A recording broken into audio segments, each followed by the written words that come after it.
नमस्कार दोस्तों। तो पाकिस्तान मिलिट्री हेडक्वार्टर पर पेशावर में एक बार फिर से पैरामिलिट्री का हेडक्वार्टर था, एक बार फिर से उस पर अटैक हो गया है। जानकारी मिल पा रही है कि पाकिस्तान के खैबर पख्तूनख्वा की राजधानी पेशावर में एफसी मुख्यालय पर हमला हुआ है। आत्मघाती हमला बताया जा रहा है। कई लोगों के मारे जाने की खबर यहाँ पर सामने। उसने मियां साहब ने को बात कर दी है जिहाद के बारे में कि बस क्योंकि उस वक्त कुछ इंसिडेंट्स हुए थे अक्रॉस द बॉर्डर और वो इशारा उधर से इधर ही आ रहा था कि आपके लोगों ने जाके ये किया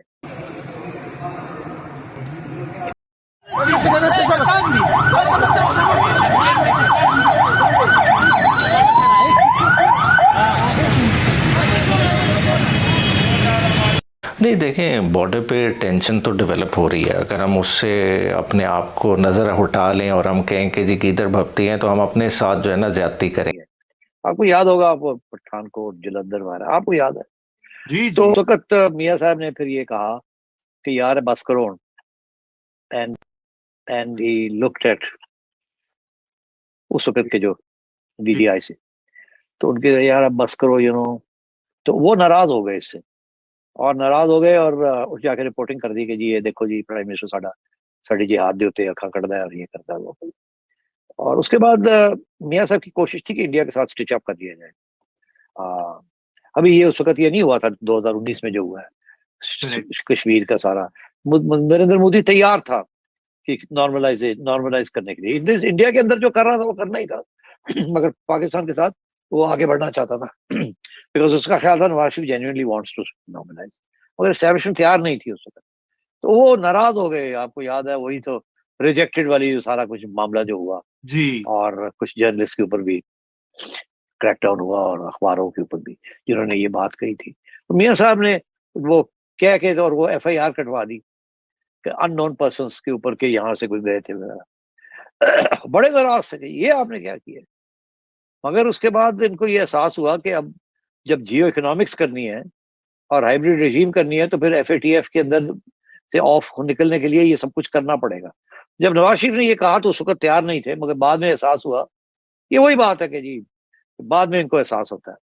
तो और फिर इन्होंने ये कहा कि अच्छा जी अब तो इन्होंने सारा एफएटीएफ जो है ये सारा का सारा जो है इसका सारा इनिशिएटिव जो है ये थ्रस्ट जो है ये इनकी तरफ से आया, एस्टैब्लिशमेंट की तरफ से आया जी कि बस करो बस करो बस करो। इसीलिए वो सारे जिहाद शाद सब फारग हो गई और सजाएं भी हो गई कहीं कहीं जहाँ तो कोई नहीं थी कि जी वहां कोई उन लोगों को, लश्कर के लोगों को या दूसरे लोगों को, हाफिज सईद वगैरह को कोई हाथ लगाएगा। चुप सारे इधर उधर हो गए। अब तो इन्होंने सब कुछ किया ना, क्लैम्प डाउन किया, सिग्नल दिया, फिर सीज फायर करा ली इंडिया के साथ। मैं सऊदी अरब से होके आया हूँ, मैं यूएई के होके, अभी मैं तुर्की होके आया हूँ और मैंने उन भाइयों को कहा कि आप हमारे बड़े अजीम भाई हैं, हमेशा आपने हमारी मदद की। और मैंने यही कहा जब मैं आया हूँ तो आप समझेंगे शायद ये मांगने आया है, मैं मांगने नहीं आया लेकिन मजबूरी है। पेशावर में एक बार फिर से पैरामिलिट्री का हेडक्वार्टर था, एक बार फिर से उस पर अटैक हो गया है। और ये कोई पाकिस्तान में नई बात नहीं है, ऐसे अटैक्स हमने पहले भी देखे हैं जहां पर पैरामिलिट्री हेडक्वार्टर्स पर या मिलिट्री कैंटोनमेंट एरिया पर, पाकिस्तान ऑर्डिनेंस फैक्ट्री के ऊपर, तमाम ऐसे अटैक्स जो है वो होते आते हैं।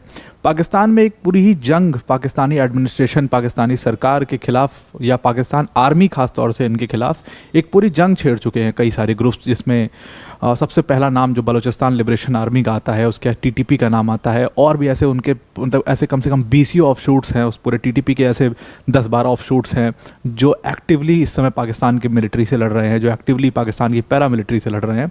दूसरी तरफ ठीक इसी तरीके से बीएलए के भी कुछ ऑफ शूट्स हैं जो पाकिस्तान के मिलिट्री से या पैरामिलिट्री से लड़ रहे हैं। और ये अटैक्स जितने कंडक्ट होते हैं ये यही सारे ग्रुप्स कराते हैं।